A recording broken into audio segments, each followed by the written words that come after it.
So why are we here today? Some of us are here physically together. The rest of us, we're able to meet together through the wonders of technology. But why are we all meeting today? Some of us are reliving our memories. Some of us know family who have fought in the wars.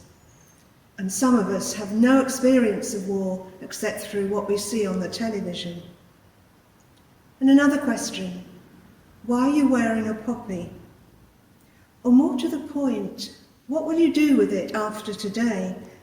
Will you put it in the bin, or will you put it away till next year? As I came out today, I had that wonderful feeling of walking along the pavement, shuffling my feet through the leaves, the fallen leaves of autumn. And the leaves have to fall every autumn for new growth.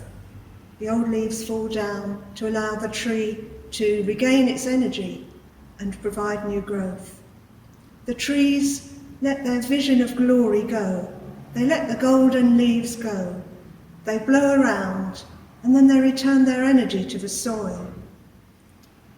And I'm reminded too of the poppy leaves that we see falling at the service at the Royal Albert Hall. Each one a symbol of a life given. So as we let our poppies go at the end of this season, or as we plant our poppy crosses in the soil, we pray that energy may be returned to us. And as we've bought a poppy, that's allowed for new growth in helping those veterans of all the wars, of past and present conflicts. So this is Remembrance Sunday. Remember, it means put back together, remember. And the opposite of remember is not forget, but dismember. And so we meet here today to put things back together, to honour those who gave their lives for our freedom. And to remember too those who fight today for others' freedom. And we have remembered them especially in the 2-minute silence. And I like to think of the 2-minute silence as a hinge moment. That first minute when we look back and remember all those who have given their lives for freedom. And then for the second minute when we can look forward to what the future may hold. Do these 2 minutes change us in any way? Do they charge us to do something different as we look back to the past and as they then look forward? Are we charged to make a difference?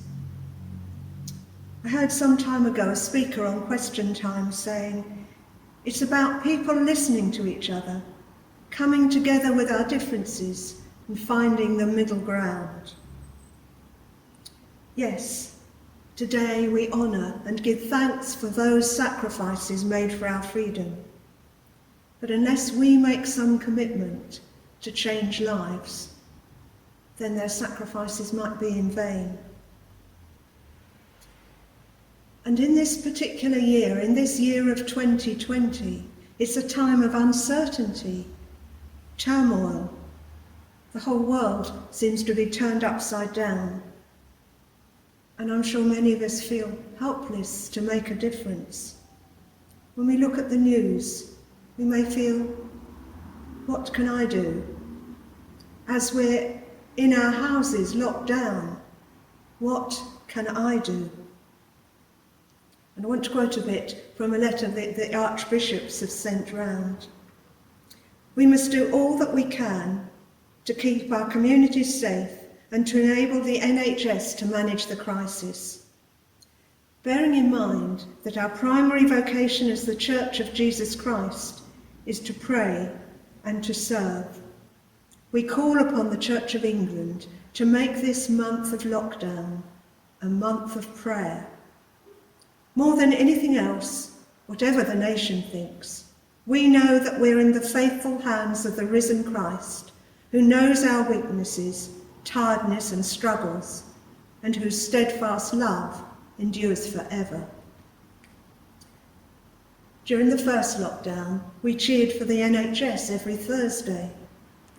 During this second lockdown, the archbishops invite us to fast in a way appropriate for us. That may be just giving more time for prayer, maybe giving up something.